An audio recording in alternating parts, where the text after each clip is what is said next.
Hello बच्चों, let's see the question.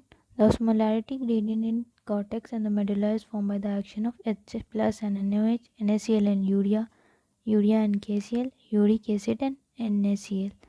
Let's have a look at the key concept to solve this question. इस question के लिए की concept क्या होगी हमारी? सोल्यूट कंसंट्रेशन ऑस्मोलैरिटी देखेंगे.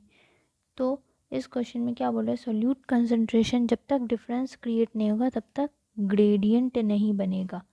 किडनी को जो है आपका दो पोर्शन में डिवाइडेड होता है ह्यूमन का किडनी. एक होता है आपका कॉर्टेक्स, दूसरा क्या है? Medulla region. एक कॉर्टेक्स वाला रीजन है, एक मेड्यूला वाला रीजन है. अब ये आपका एक है हेनेलेज लूप और वासा रेक्टा. हेनेलेज लूप और वासा रेक्टा के बीच में काउंटर करंट मैकेनिज्म हो रही होती है. मान लो ये आपका हेनेलेज लूप है और इसके इधर लगा हुआ यहाँ पे ये वासा रेक्टा. ये है आपका हेनेलेज लूप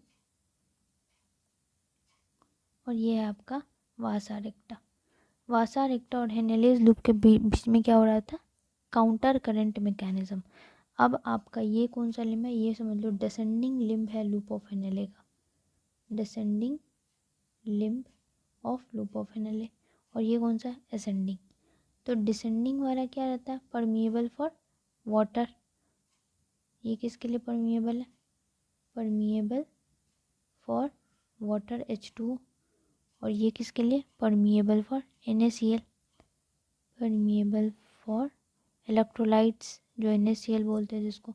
अब यहाँ पे आपका क्या है? ये परमिएबल है NaCl के लिए, तो ये NaCl को रीएब्जॉर्ब करेगा. ये जो NaCl को रिलीज़ करता है उसी NaCl को वासा रेक्टा रीएब्जॉर्ब करता है.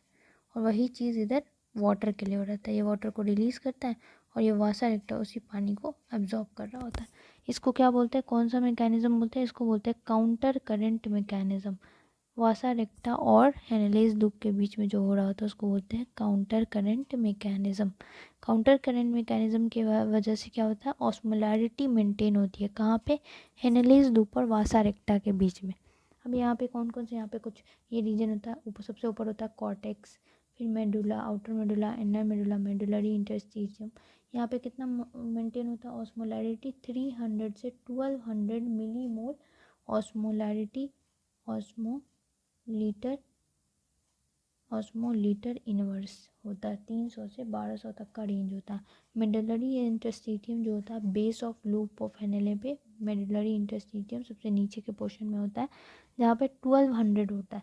तो ग्रेडियंट जो होता है फ्लूइड का, gradient of the fluid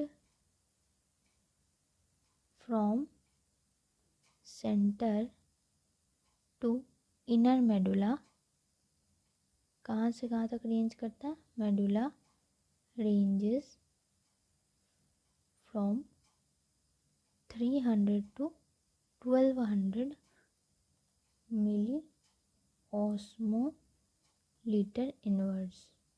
And this gradient is maintained by, इस gradient को maintain करने में कौन मदद करता है? NaCl is maintained by NaCl and urea. NaCl and urea इसको maintain करने में मदद करता है. Osmolarity gradient of the cortex and medulla is formed by the action of NaCl and urea.